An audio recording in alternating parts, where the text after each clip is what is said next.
Hello ladies and gentlemen, I'm Kruger with a C, and today I'll be doing a brief overview on the Nikon D3100. The Nikon D3100 is a pretty cool camera for beginners. If you're ever thinking about jumping into photography or videography, I believe that this would be a good camera to start out on. One of the reasons I believe that this is a cool camera to start out on is because it's inexpensive, but it still gets the job done. You could do great video or take great photography with this camera. I mainly use this camera for videography.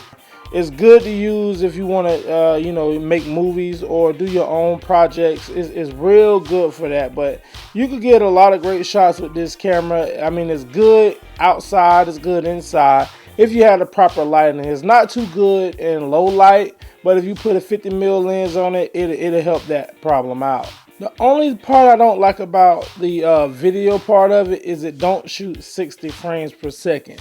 It only goes up to 30 frames per second, but you still get full HD.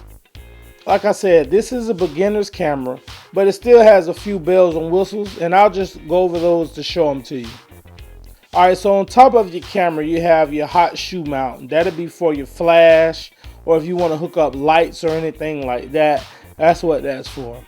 On the left hand side, you have a port area.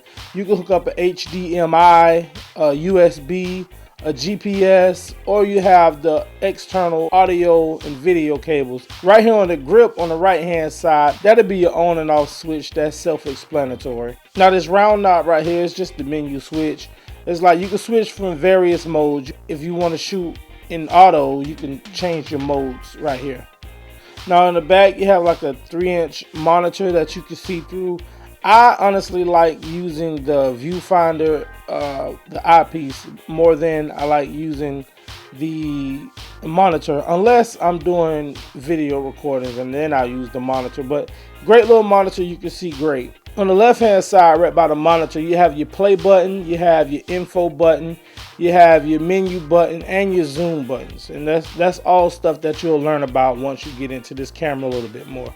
On the same side as your port, on the left hand side, there's a little button here, and that button is to simply detach and attach different lenses to your camera. So that's my overview on the Nikon D3100. Like I said, I believe that it's a great beginner's camera, something that you can start on if you're not sure if you want to do photography or videography. This camera's been great for me. I'm ready to move on to the next level. So I hope that this review helped you out. Until the next time, I'm Kruger with a C.